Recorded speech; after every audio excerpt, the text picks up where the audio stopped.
ignition sequence start. 6, 5, 4, 3, 2, 1, 0. All engine running. Liftoff. We have liftoff. Today I'm joined by Anastasia Soare, the founder of Anastasia Beverly Hills and the woman who turned eyebrows from an afterthought into a global beauty category. After emigrating from Romania, Anastasia translated her craft and started an iconic business with just £5,000 and turned it into a $3 billion brand. So let's find out why she's a lady who launched.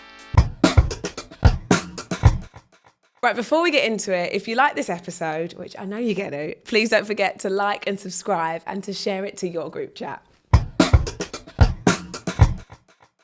Well, thank you so much for stopping by and coming to have a chat with me. I'm so pleased to meet you and get to learn more about what I already know. I've done my research and I've known about you for many years, and I'm just so in awe of what you've managed to achieve. It's so impressive. So thank you so much, first off.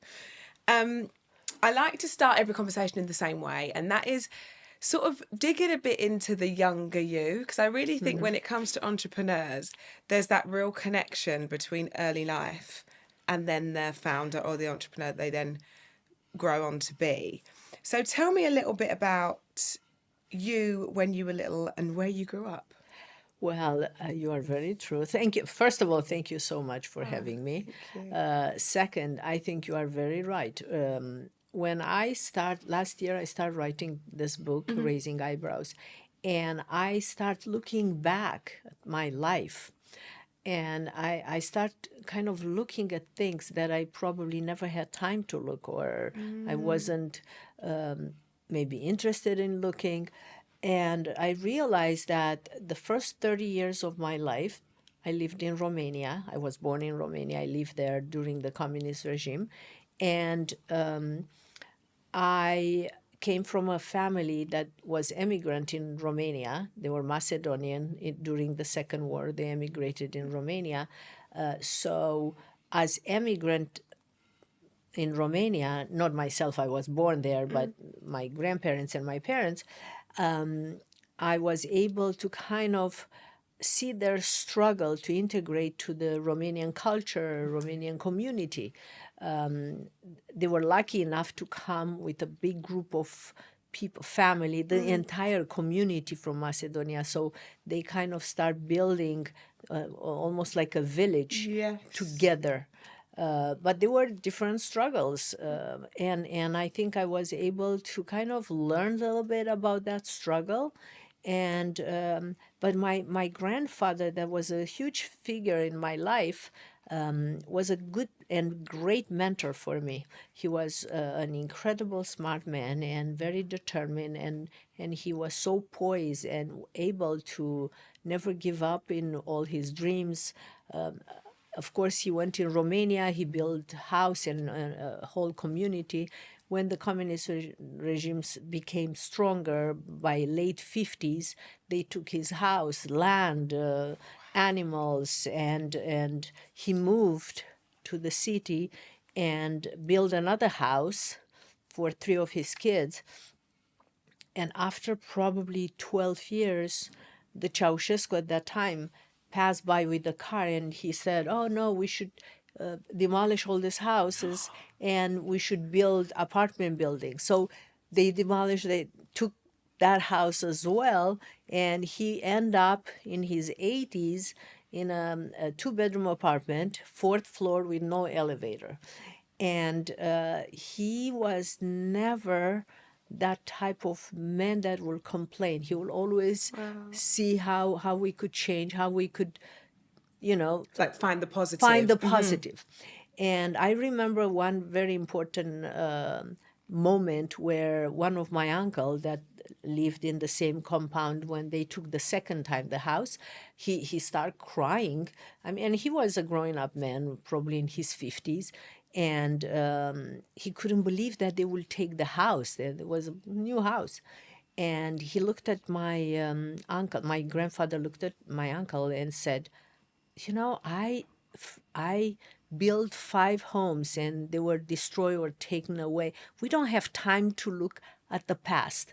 Let's look at the future, present and the future. Let's see what we could do better for us. Yeah. So this was his attitude all the time. So I grew in this loving family that every weekend we'll get together at my grandparents' house, and my mother had 6 siblings, and everybody, all the cousins, we had some amazing times together. I think I was able to witness the resilience that the community had, the family, the love, and everything else. And I went to school in Romania. The good part about that communist era was the school was amazing. Right. We on TV was nothing for us to watch because it was only communist propaganda, and we used to go to library and spend a very long time reading books.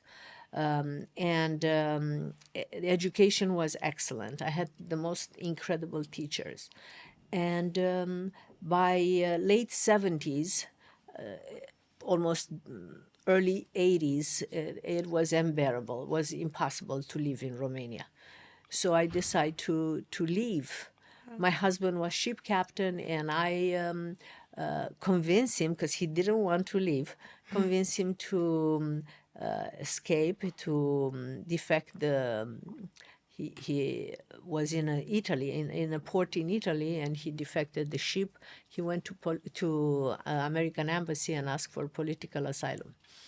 So that was half of my life that I think made me, without even knowing, learn me how to be resilient, how to be really adaptable, because in Romania you had to learn how to survive. Yeah, You know, yeah. nothing was handed to you. Again, early 80s, you couldn't, everything was on the black market. People couldn't buy food. So you had to find somebody that you were connected, you exchange. I remember we used to exchange goods from, because my husband was ship captain, he would bring jeans or cigarettes or stupid things, coffee, and we'll exchange with food. So Wow. you had to find ways to survive. And I mean that in itself, and obviously, like you say, the struggle of that pushes you into finding those ways to survive. And Course. at the time, that's life and that's normal. And I suppose you don't have time to sit down and take stock and think, what is this teaching me? But like you says, it teaches you that different level of Yes. resilience. I suppose also values that, you sure. know, those family values, Oh, and yeah. what kind of those sentimental values, course. and what that means to you. Also, like you say, trading coffee or jeans for food, almost weirdly, the struggle makes you learn entrepreneurial values at Absolutely. that same time. Yes. And I suppose, is Absolutely. it something that you don't ever really get to sit down and go, how has this happened, or what am I doing today that I take a little bit from my past? I suppose writing the book for you Yes. must have brought everything to the surface. Totally. Everything. When you, I suppose, being a sponge, and you've got your grandfather and that family presence, that's a real kind of strong influence on you. When you were studying at school and kind of really enjoying that great education, what was it that really interested you? What was your passion at that age? At that time, I had so many things that I liked. I was a gymnast. I went to art classes because my art teacher was amazing. And after school, we had the club, and we used to go and paint and did sculpture, and or I would go to the library and read. We used to read a lot. We had clubs. We were friends, and we'll get together. Exactly how in America right now we have book clubs. We used to do that in Romania. And reading books was a way to separate the classes. Yes. If you are an intellectual or you are a commoner, so reading was very important. Education and reading was the only way, because everybody in a communist regime, everybody should be the same. And I think I really, when I was in Romania, I really never knew that, oh my God, I'm so passionate about something and I'm going to be, I don't know, an artist, or I had so many interests, but I never thought that I'm going to stay focused on one lane. And in Romania in the early 80s, women didn't have too many choices. Yeah, You had to yeah. get married, have kids, and Follow suit. follow. Yes. Yeah. So that was probably that was one of the reasons why I really wanted to leave.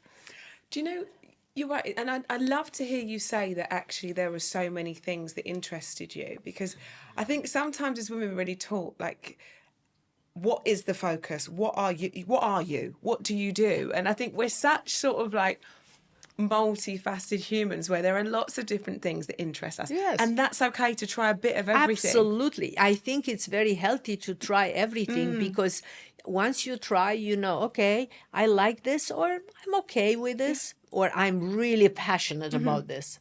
So I think for young people that are listening, I think I encourage everyone to try everything that they can. They should be like a sponge. And at the end, when they will be ready, they will think, okay, I'm really passionate about this. Something and I'm will gonna stick. go for it. Yes. Yeah.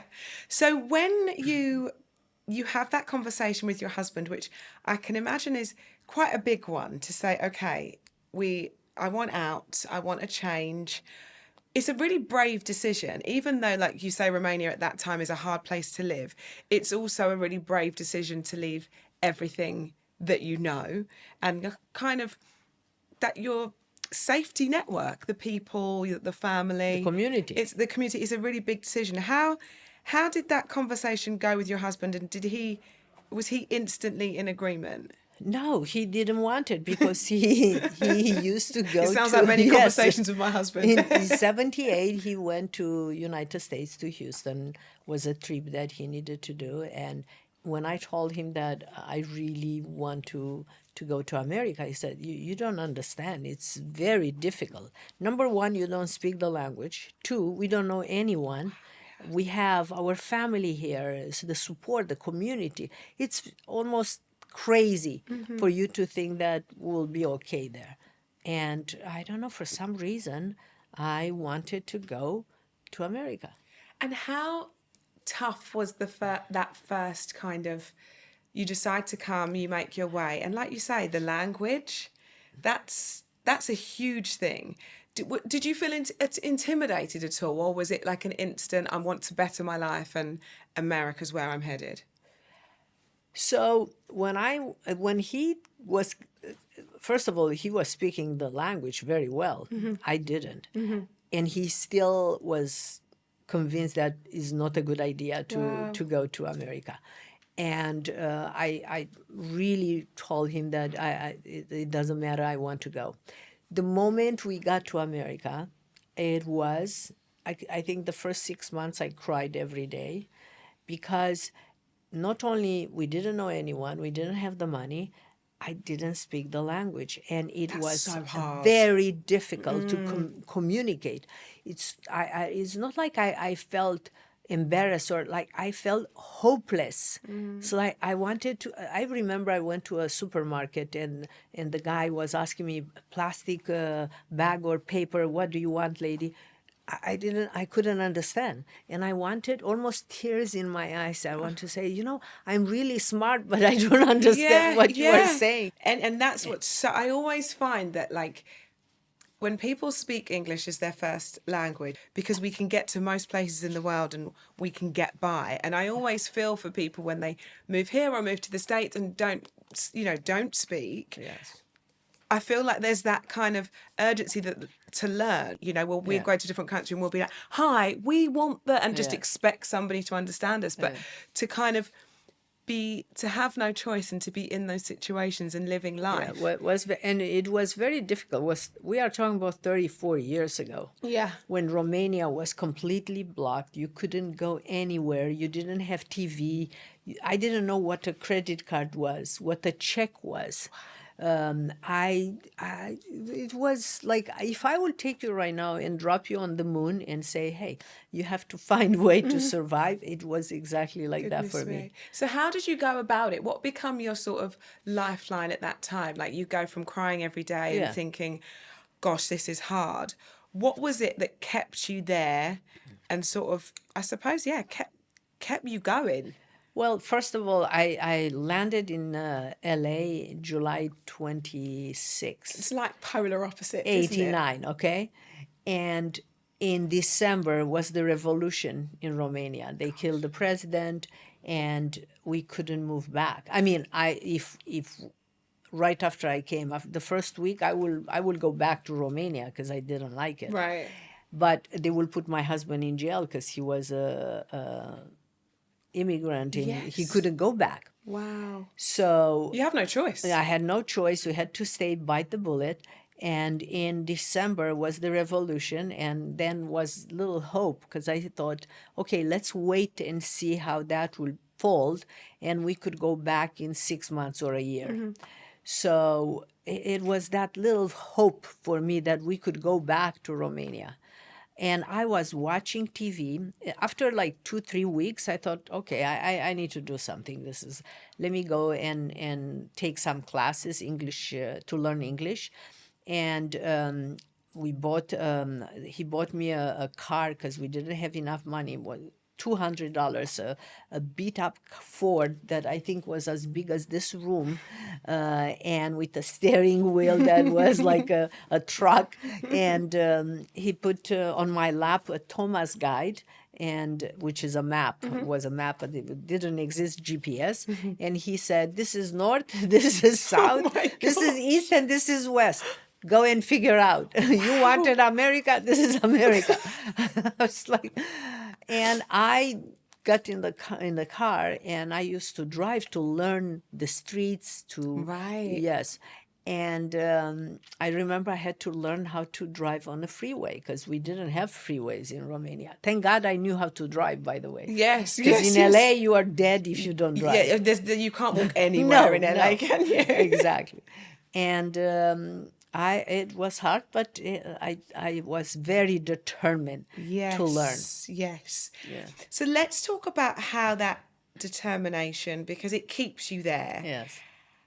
And let's talk about your passion for beauty and how that then evolves into starting your own business. So when my husband came to United States, he called me and he said, "Look, I don't think you could get the job here in your field because you don't speak the language." I met somebody at church. It was a group of Romanian women, and they were all doctors, engineers in Romania, and here they are esthetician. Because in the beauty industry in the early 90s, every esthetician was Romanian or from Eastern Bloc. And he suggested I should go to beauty school. So I went to beauty school while he was in U.S. because I had to wait 2 years and a half to get my passport. Right. The Romanian government didn't give me the passport immediately. So I went to beauty school. I got my license, and when I arrived in Los Angeles, I met one of the lady that Victor, my husband, met in LA, and she was pregnant. She's supposed to take 3 months time off for her having the baby, and we made a deal. She suggested I should work in her place, replace her for 3 months while she was in a maternity leave, and then when she will be back, I had to leave. And it was a great opportunity for me. I thought, okay, at least I could learn something. Yes. And it was, I never, by the way, I never worked in the beauty industry before. I studied construction engineering. Absolutely nothing to do with beauty. I loved beauty, but never worked. But you didn't have that experience. No. And I used to go every month, every week at the salon, getting facial and the whole beauty. My mother used to love beauty salons and all the treatments. And those 3 months were an incredible experience for me. And I I gave 110% of Yes. myself. I wanted really to learn. And when she came back, Mihaela, my friend, the owner really liked me, and she offered me a position, a permanent position there. Incredible. So I started working there. For 2 years I worked, and I was surprised that nobody paid attention to eyebrows. And I remember my art teacher always saying, if you want to draw a portrait, you want to change an emotion, you change the eyebrows. And I bought a portable camera because we didn't have cameras in Romania, and I started taking picture of the family, and I couldn't believe that I kind of looked surprised in all the picture because I was a victim of pencil thin round eyebrow in the we, 80s. That we was all there. that was the fashion. So I thought, this is the eyebrow. My eyebrow gives me this look. Right. So I started going to the library to revisit the Leonardo da Vinci study that my teacher always talked about. And I start fixing my own eyebrow. And that way I start developing this technique on how to shape eyebrow according everybody's bone structure and natural shape using golden ratio. That, I mean, and it's so, like, it's so genius. And you're right, there's not one single person that won't look back at an old picture of themselves and think, oh my gosh, my eyebrows, Yes, what was I course. thinking? I overplucked them, or Yeah. it was the tadpole Of trend course. for me, the bit at the Yes. front. And we've all sort of done it, but to apply the golden ratio from art school Yes. to eyebrows, I suppose it feels like such a personal thing, but there's so many people that would understand it instantly. How did you convince people? Because at that time, eyebrows just wasn't a focus. No. So how did you convince people that it needed to be, and that would actually frame your face in a whole different way? So for probably 2-3 years, I didn't even charge for eyebrows because eyebrow service wasn't. It wasn't its own treatment, No, was it? As such? it wasn't a treatment. And I started shaping their eyebrows before I will do their facials.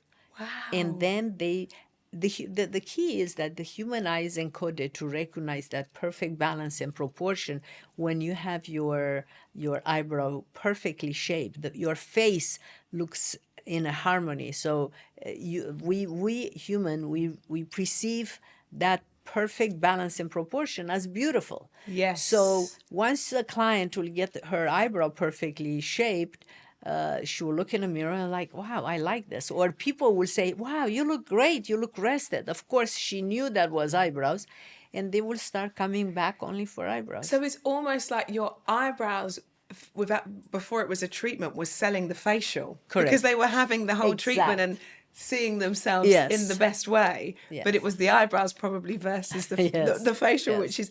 which is so interesting. So I suppose then you're at this salon. Yes. You're then creating the treatment that didn't exist, and now people are coming back just for the eyebrow shape. Yes. How quickly did you realize that this is something that you are really in demand for? So I worked at the salon where Mihaela introduced me for 1.5 years. And I went to the owner and told her that we should do as a service. I want to create that as a service for myself and offer to my clients. And they thought, well, it's like, how much will charge? You spend, because at the beginning I used to spend half an hour to shape an eyebrow. And how much you could spend? $10 you could charge the client, and it's not enough. An eyebrow was way more expensive, and it took 50 minutes. So they didn't agree with the service. They didn't believe that would make them money. And I understand it was a financial decision for them. I suppose everybody has a time in the salon that Correct. actually that takes away from other appointments. Of course. Yeah. For them, didn't make financial sense. But I really believed in it. And one Sunday, we were having breakfast. I went to the market. I bought a LA Time magazine, newspaper, sorry. And I opened the magazine, and I told my husband, I'm going to open my own business. I'm going to rent a room in a salon in Beverly Hills only. And he looked at me like, "Are you crazy? There are American people living here. They don't own their own business, and you barely speak the language. You want to open your own business?" And I looked at him and I said, "What do I have to lose? I don't have anything. What do I have to lose? Yes. I could go back to another salon and work as an esthetician, yes?" This is it again. It goes back to your bravery, and your Yes. husband at this point must be used to how brave you are and how that. No, he those- thought I'm crazy. He didn't think I was brave. maybe, but he knows that you're going to do it anyway, yes, right? yes, for sure. So, how did you?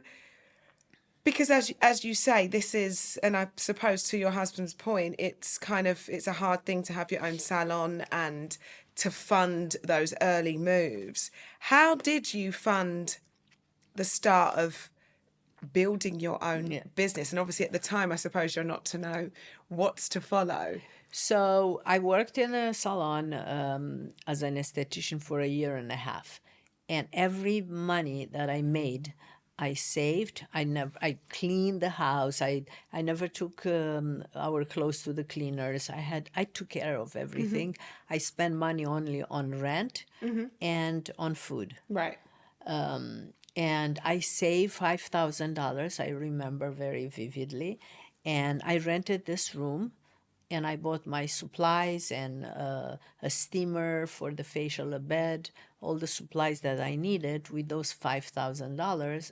And I pay actually $1,000 as a deposit for my rent. And that was my first, it's crazy. 5,000, and I spent every penny, and my husband wasn't working at that time because he lost his job. He was working as a taxi driver, and he got mad one day and got on a fight with a customer, and he lost his job. So this is like that's extra even pressure. extra. Yeah. And I told him, like, go and work in a pizza place. Like I'm a captain. I cannot work anyway. For him to work as a taxi driver was like a big deal. It was a big thing anyway. Yes. Yeah. But you see, he wasn't willing to downgrade his position. I didn't care. You were doing it anyway. I could care less. And you... Seriously. I love that. Yeah. I love it. So you've got this room at the salon. Everything's gone into it, like you say. Yes. Like this is Yes. like putting it all out there, Totally. and almost to the point where, okay, we're going to go for this, and it has to work. It has to work because your husband's out of work. Every Yes. penny has gone to building this business. Yes. How quickly did the custom then follow, and then how quickly did that growth become apparent to you? So I rented the room in 1992 in April.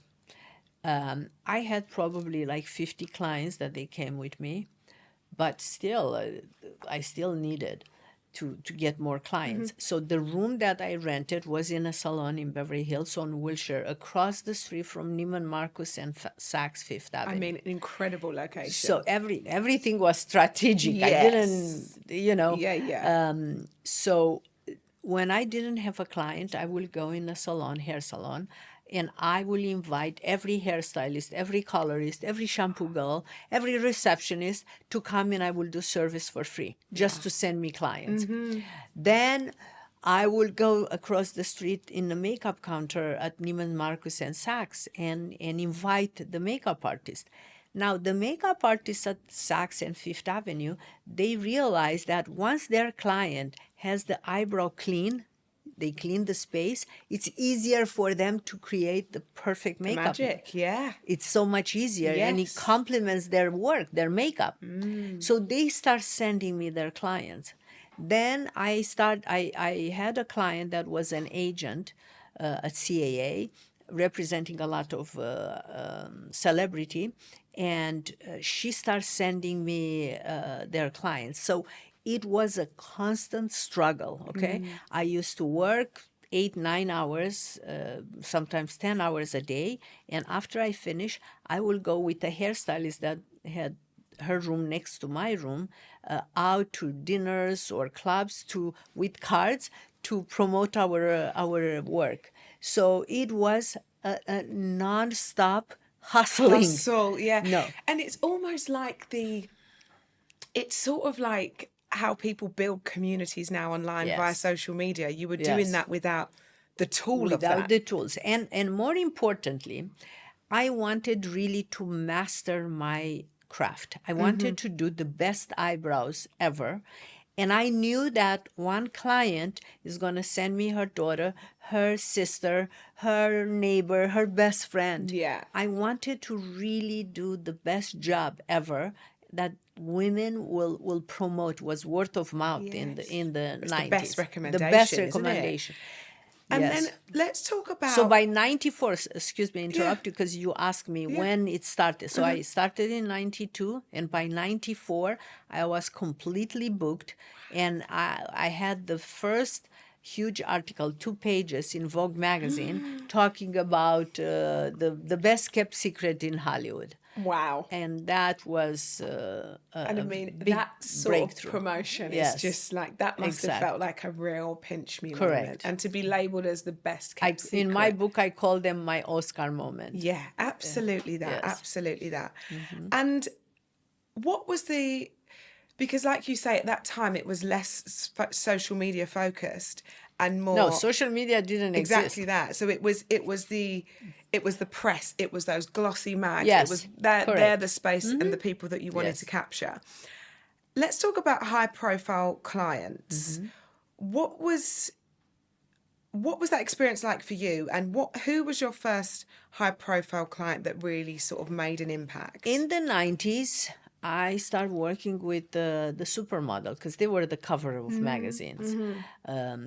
Cindy Crawford, Naomi Campbell, Talisa Soto, Jasmine Gauri, Stephanie Seymour. They were the most gorgeous creatures, women, yeah. cover of magazines. I had Michelle Pfeiffer as a client, Faye Dunaway, and slowly by 92, I started doing Jennifer Lopez when she was starting the Selena movie. Gosh. Yes, long. I mean, we would go way back. And ever since, she's still my client, Wow. believe it or not. And then I started working with so many celebrities because I was the only one doing eyebrows. Yeah.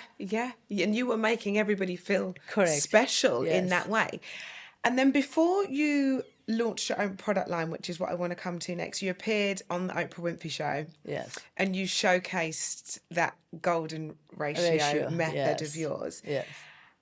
How much did that appearing on that show, how much of a sort of catalyst was that moment for you?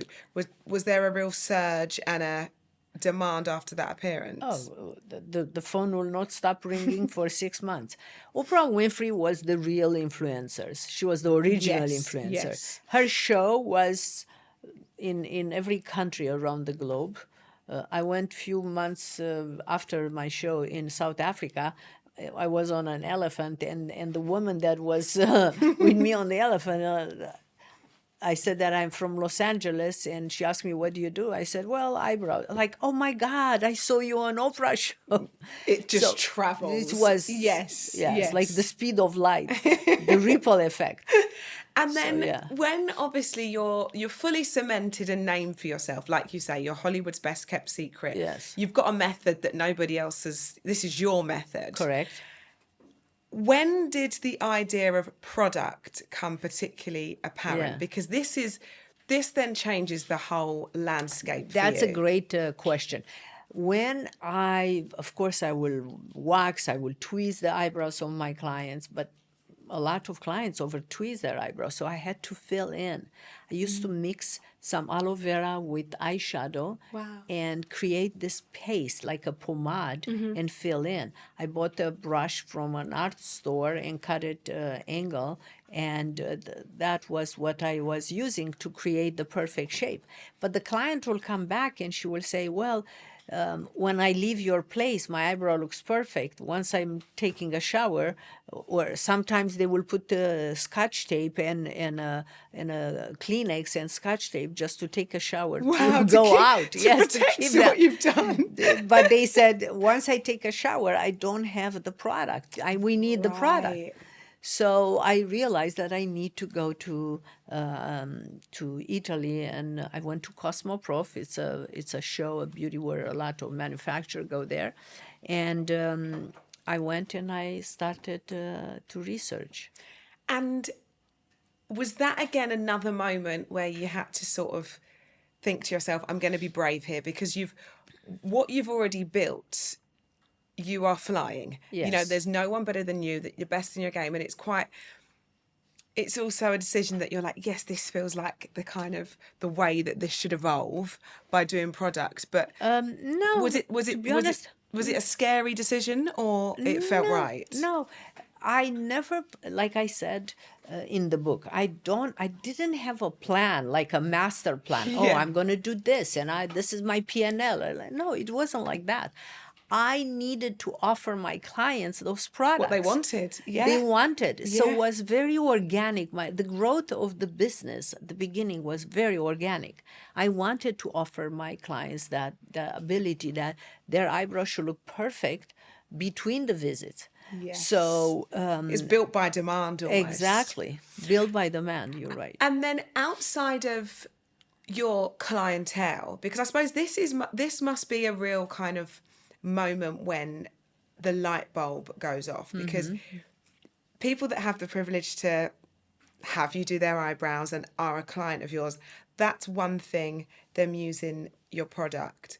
But actually for that to travel and for people to be desperate and to hear about it from the outside, that you've never touched their face, Yes. but they want a piece of what everyone's Yes. getting, that must be a moment when you know that this is really reaching.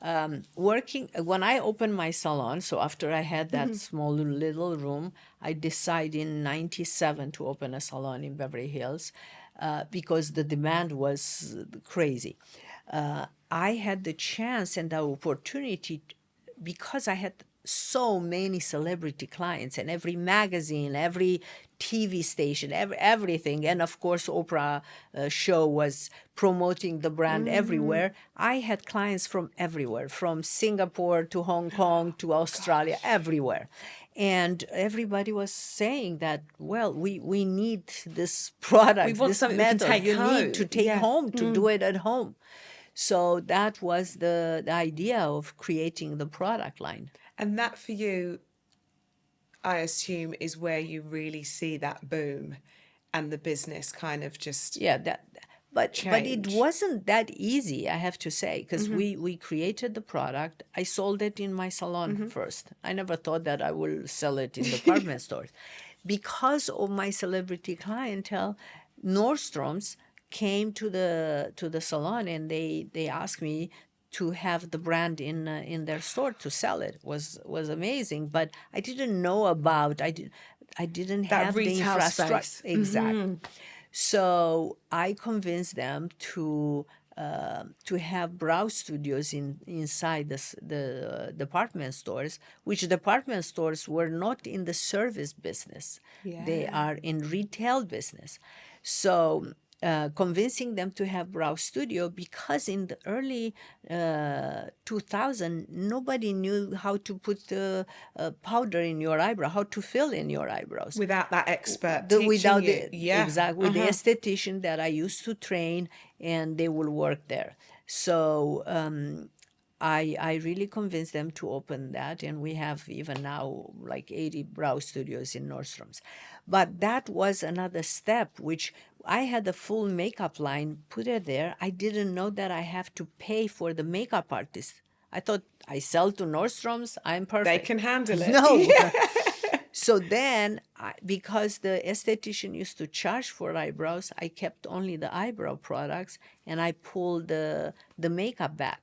So in my book, I talk a lot about all my successes, but my failures too. Yeah. That was a failure at the Yeah. beginning. Yeah. So it wasn't that easy. It wasn't an overnight success, the product. And also, like, as we know with retail, people obviously assume that a lot. And I've had lots of different founders sat in this chair that actually, of course, you can sometimes have, particularly if you don't take on investment early on, or some people don't at all, but you get offered these incredible opportunities, but to then have the cash flow to Yes. press go on that order, Of it can course. sometimes pull a business back before it's begun. So there's that real struggle at the same time as success, and both can be happening at the same time. No, the best is that I thought, okay, Nordstrom is going to place the order.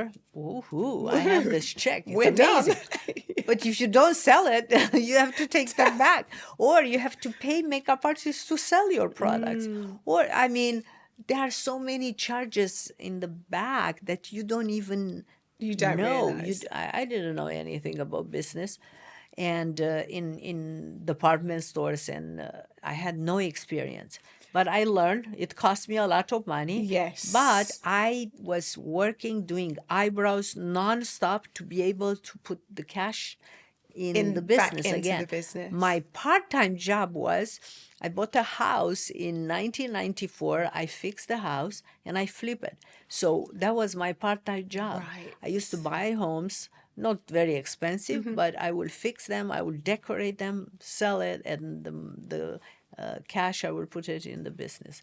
So you had to be The inventive. hustle 'cause just the didn't hustle stop. didn't No, stop. no, Because no. you know what? Nobody wanted to invest in my business. Nobody believed that eyebrows will. Which is just like, I mean, it's very.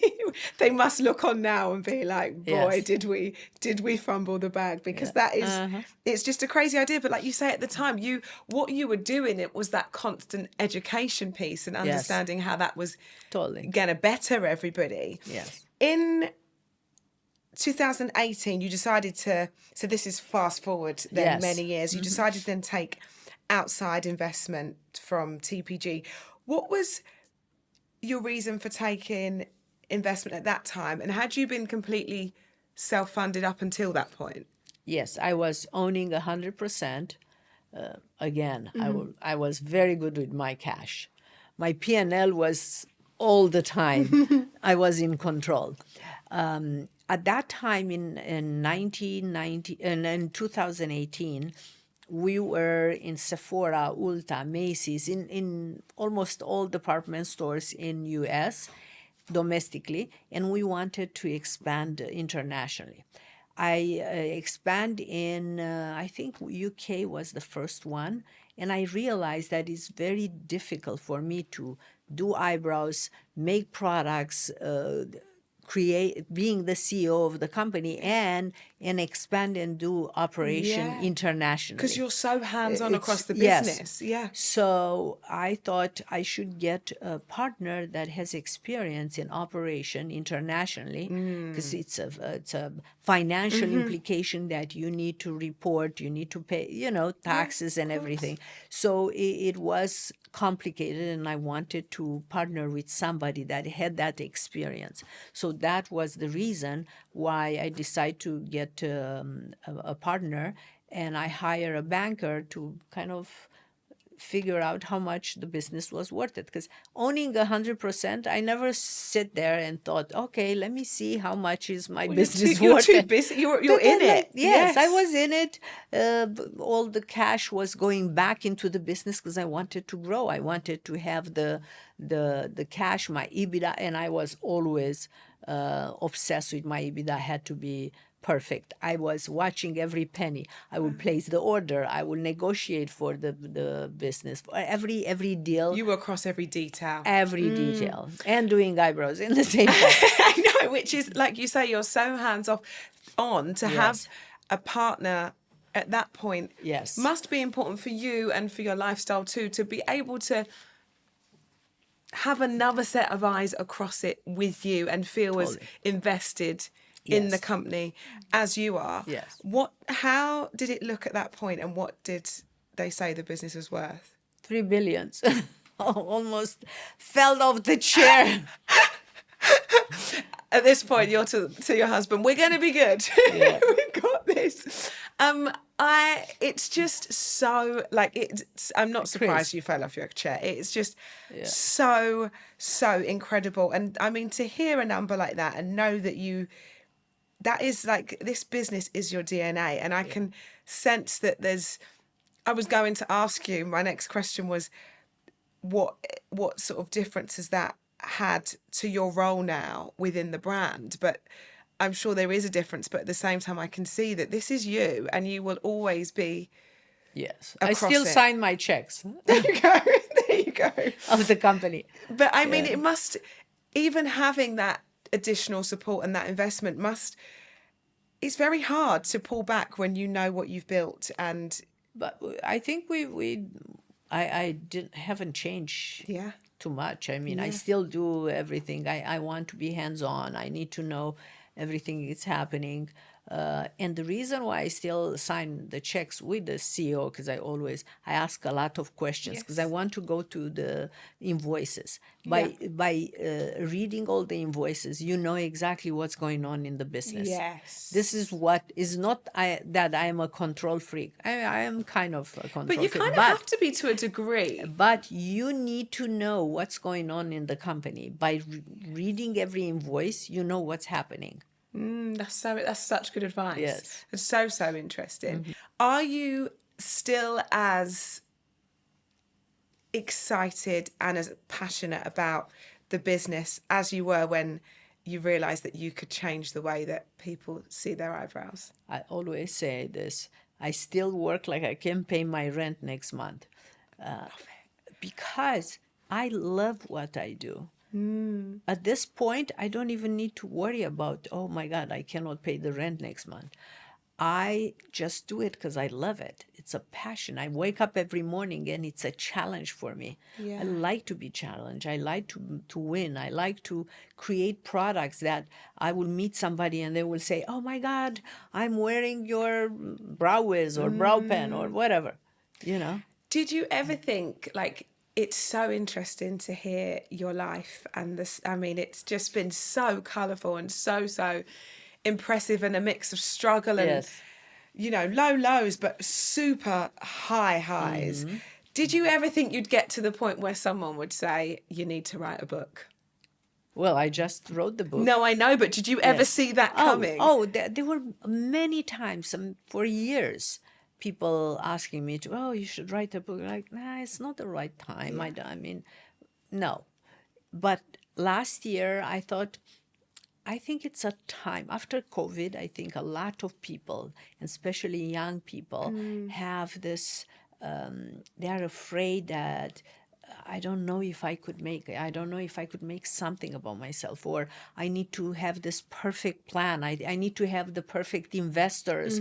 I want to tell my story because you could be inspired that I started from nothing and you could do it. Just take action. Yes. Don't wait to have the perfect plan. Master that craft and Yeah, take the yes. action. That's what I love about you, is that you can, and I've read other clips and, watched other bits of what you've said before, and actually be the master of what you do, That's very important. Whatever it is and however that looks, be the best at it. And don't do it for the money. Absolutely, that, because you don't know when there's not that No. part of it is not No, guaranteed, no, is it? you have to love. You have to fall in love with what you want to do. Yes. Master that craft, and everything else will come with. Absolutely that. Right, I want to do our rocket round now Yes. before we wrap up. And this is essentially a quick fire round. Okay.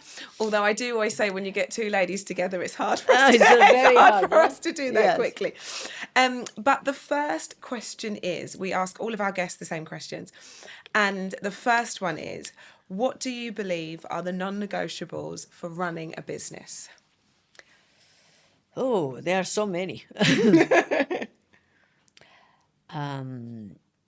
What I believe are non-negotiable for to run a business.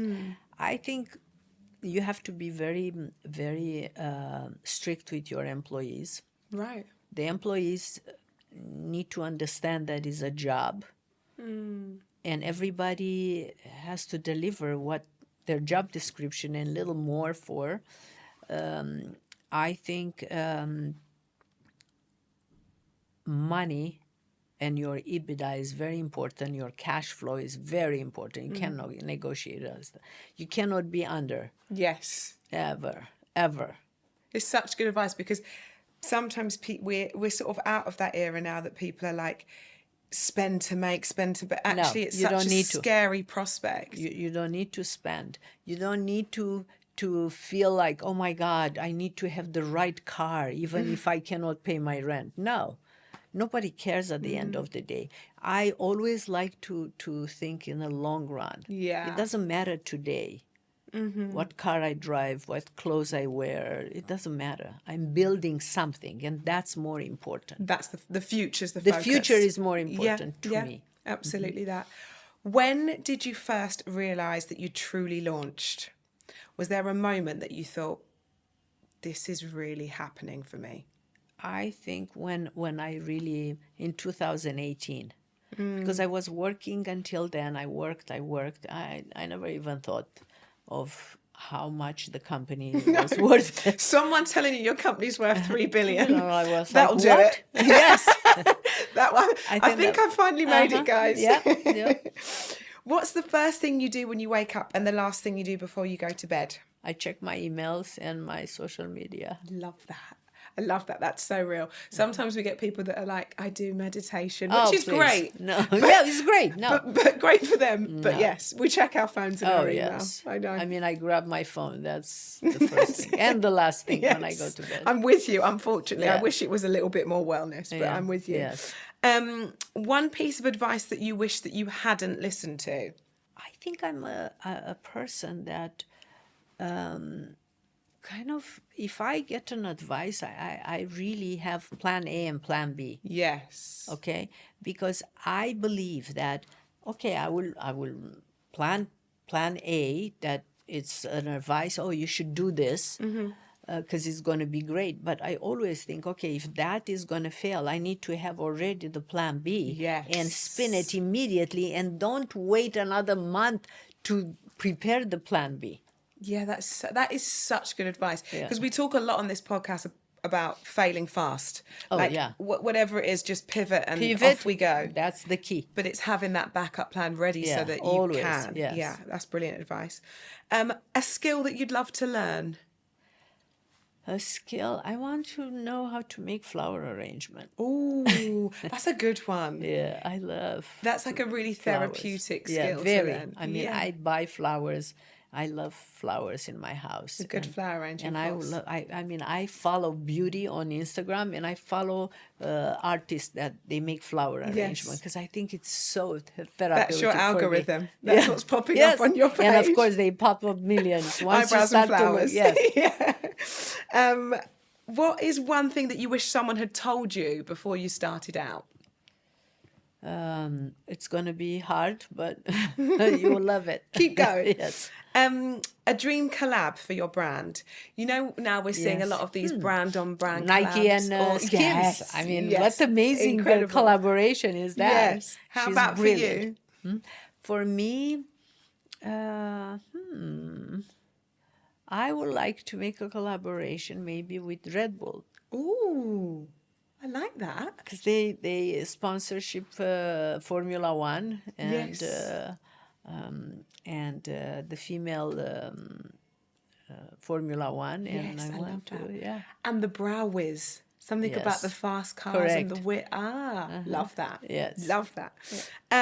If you could choose one female figure as a mentor, past or present, who would that be? I think for me was Oprah, and always will be Oprah. The Queen. The Queen. She is the Queen. Yes. And then last question before we find out what you eat for lunch is, every episode I ask our guests to leave almost one piece of tangible advice that a listener could action from today. If they've sort of watched on and seen your journey and thought, I'd love to do something in that vein, and I am so in awe of what you've done, what would that piece of advice be? If you want to do whatever you want to do your homework. Go and work for a company that is in a beauty, for instance. You want to create your own makeup line. Go and work for somebody that is in that business, because you will learn things that you don't even think about it. Go and do your homework, learn, and be like a sponge. Don't be superficial. Yes. do not be, and don't think, oh, no, I want to be only the CEO. I want to be the owner. Like, no, you start from the bottom because you will learn everything. I still have right now people that I work with, and when I ask questions, they cannot move around because I know everything they do. I know every job in the company. Because you've been there I've and you've been there. witnessed it all. Exactly. That is such I good changed the advice. toilet paper in the Yes. salon, so I know everything. Yeah. Okay. That's so good. I think it's important to learn every aspect of the business because you will be prepared. Yeah. Well, because you'll need it as you build your own. For sure. Absolutely that. And then lastly, we ask every guest how they spend their lunch hour. If they take one, what's your go-to order and where are you at lunch? So I don't have breakfast. I have only coffee. I wake up in the morning. I have my black coffee, and I do my emails and social media. And then I have lunch at 1:00. That's my first meal. And usually I cook myself. And I like order a grilled chicken, grilled fish, and some vegetable, or a salad with grilled chicken. I like That's that. my- Protein Yes, protein. protein. I have to eat protein. I like the caffeine first. We all need waking up, don't That's we? it, Just yeah. get us up and we'll And be good. water, and lots of water. Thank you so much. I've loved you. talking to you. I've loved hearing about your whole journey, and it is honestly so inspirational to hear your story and how it's played out, and Thank you. to see a female being so incredibly successful. Thank you. Well, I hope the book is going to inspire your readers. It absolutely will. Fans to kind of follow their dream and never give up. Yes, and it's so generous of you to put it in one place because Yes. it's exactly what we need. We've got your Bible now. Exactly. Absolutely. Yes. Yes. Thank you. You're very welcome. Thank you you. so much. I love Thank you. I that. appreciate it. Thank you, guys.